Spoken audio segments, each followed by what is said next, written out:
ever have a day that the energy just isn't flowing? I'm a Reiki 1 and still have a lot to learn. Absolutely 100% yes. And this is one of those things that I would love for us to get straight. I remember when I was a Reiki 1, I had a teacher who was a really prominent Reiki teacher who did a Reiki session on me. We did a distance swap because she was helping me learn.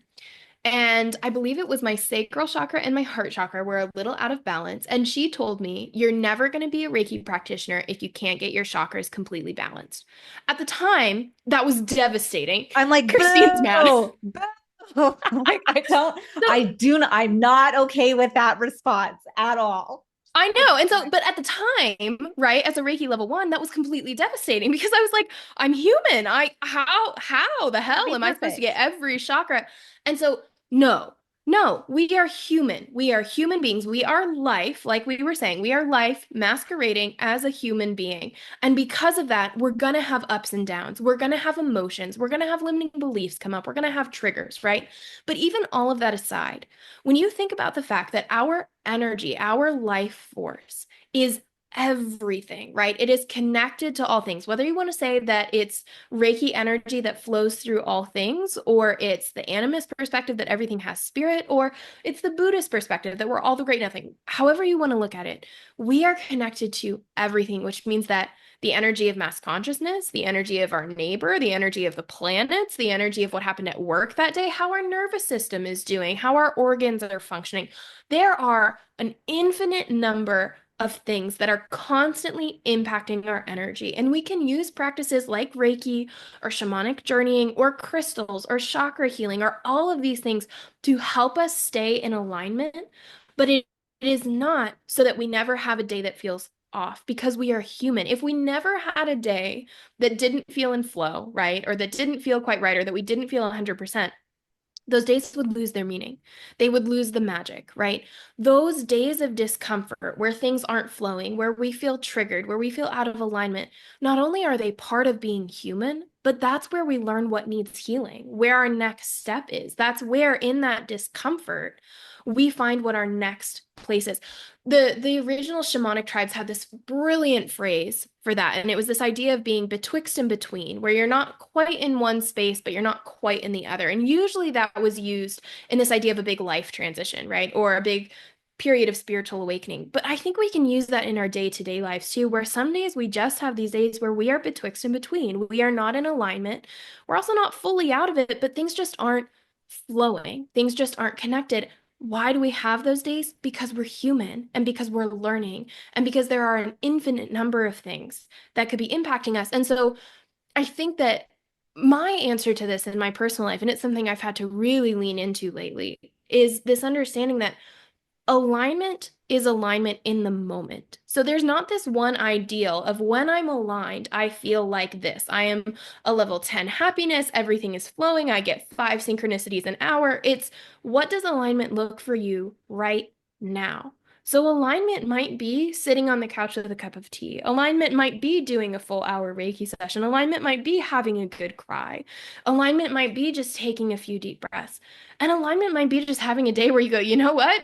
It's not flowing today. And that's okay because we're human. So alignment can be having that grace with ourselves too. But yes, everyone has days where our energy isn't flowing or we feel disconnected. And it is absolutely okay.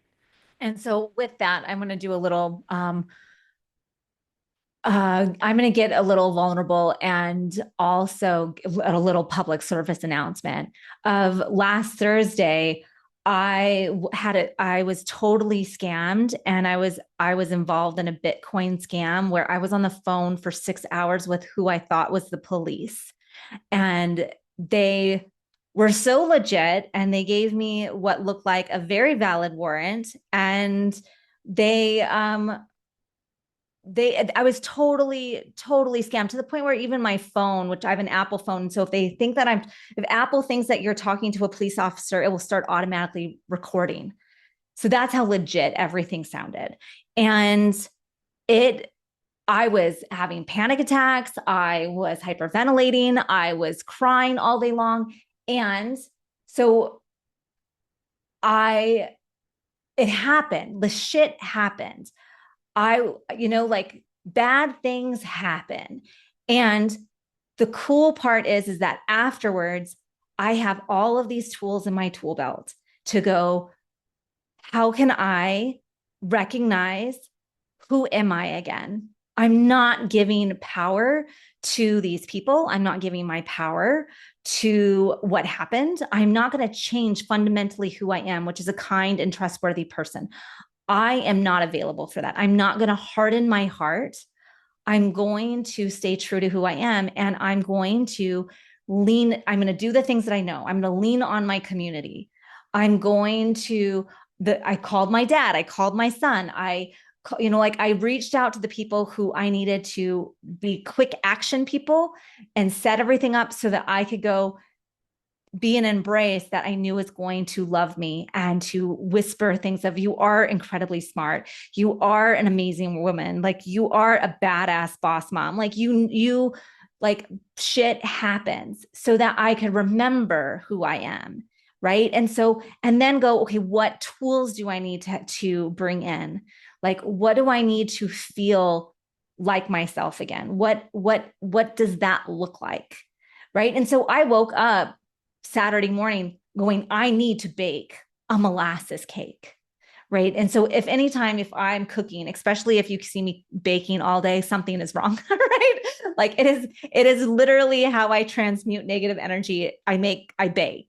Right. And I needed a molasses cake. I needed that flavor. I knew was going to be healing. Right. And so I did. I made a molasses cake and I live in a co-housing community, and I was like, let's get together to do our garden meeting. And that meeting took 3.5 hours, totally on purpose, because I knew that I needed to feel like I had community around me, right? I needed to know that I'd have people around me who loved me and cared for me and could reflect my own values back to me, right? Like that was healing.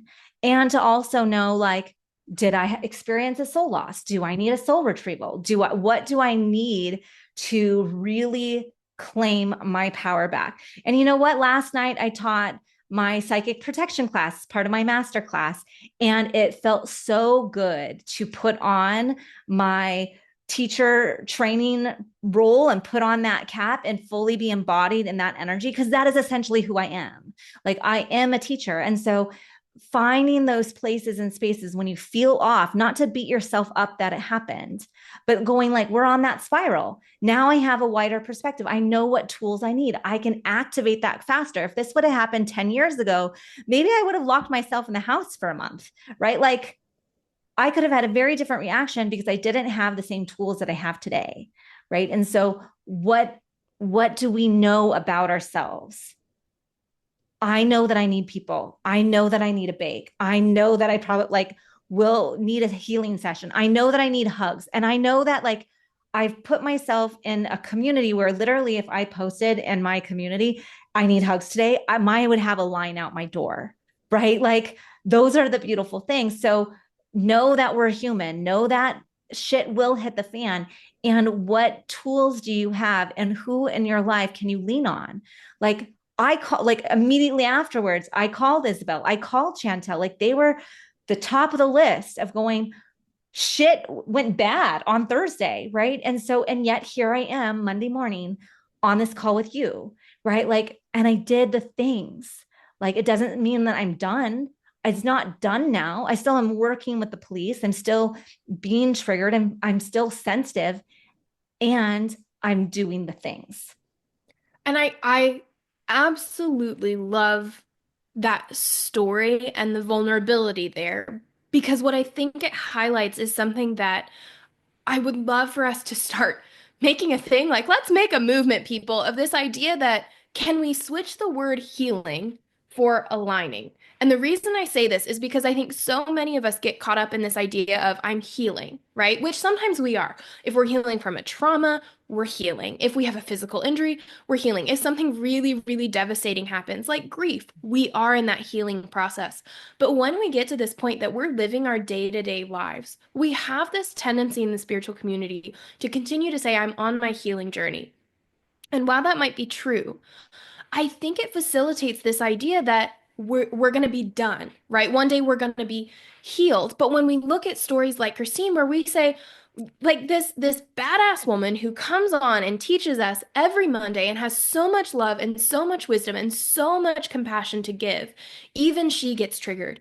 Even she has hard times. Even she can fall out of alignment, not because she isn't healed, not because she isn't good enough, but because she's human. And it's this idea that, yeah, we could say she's still on her healing journey, but that implies that one day she's going to be finished. That if she's continuing to be triggered, and this we can apply it to ourselves, if I'm continuing to be triggered, if I'm continuing to have hard days, that means that I haven't healed enough. I'm not good enough. I'm not aligned enough. And so, can we switch from this idea of healing to aligning? What does that alignment practice look like for you today? Understanding that it's going to be this constant balance, this constant flow, that spiral again of what does alignment look like today? I'm not healing because I'm not going to be done. I'm not broken. She wasn't broken when she was having the panic attacks, right? She wasn't broken when you needed to lean on your support system or see if you needed a soul retrieval or any of those things. You were figuring out, how do I get back into balance? How do I recalibrate? How do I realign? And so that would be my invitation to all of you and to myself of, can we let go of this idea that we're healing all the time? Because we're not broken, we're not less than, we're not imperfect. If we get triggered or we have bad days or we have days where the energy isn't flowing, we're being human and we're finding that process of flow and realigning, recalibrating, retuning ourselves to how we want to feel, to the connection that we know is available to us, to the alignment that we know leads to that flow and connection with life. And can we switch that to being our word and to being our focus so that we can help ourselves to release this feeling of, if I get triggered, I'm not good enough. If I have a day where I'm not in flow, I'm not, being Reiki enough. Can we set all of that aside and say, how am I aligning today? What does that process look like today? So thank you for sharing that story because I think it's really, really powerful.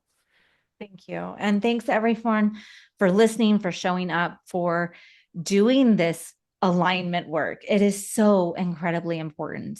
And we want to continue to share and support all of you. So if you need help, if you're feeling out of alignment, reach out. We will be more than happy to set up sessions and let you know if we have courses and programs, master classes that might be a good fit for you. So I would love to continue to support all of you. And I know Isabel and Chantel feel the same. So thank you so much for joining with us on this. And I am so looking forward to how this all unfolds for all of us. Absolutely. Thank you all, as I say to our students, for the honor and privilege of your time. It has been a joy to spend the last hour aligning together. So thank you for being here. We would love to hear from you. And until next time, have a wonderful, wonderful week, and we'll see you soon. Thanks, everyone.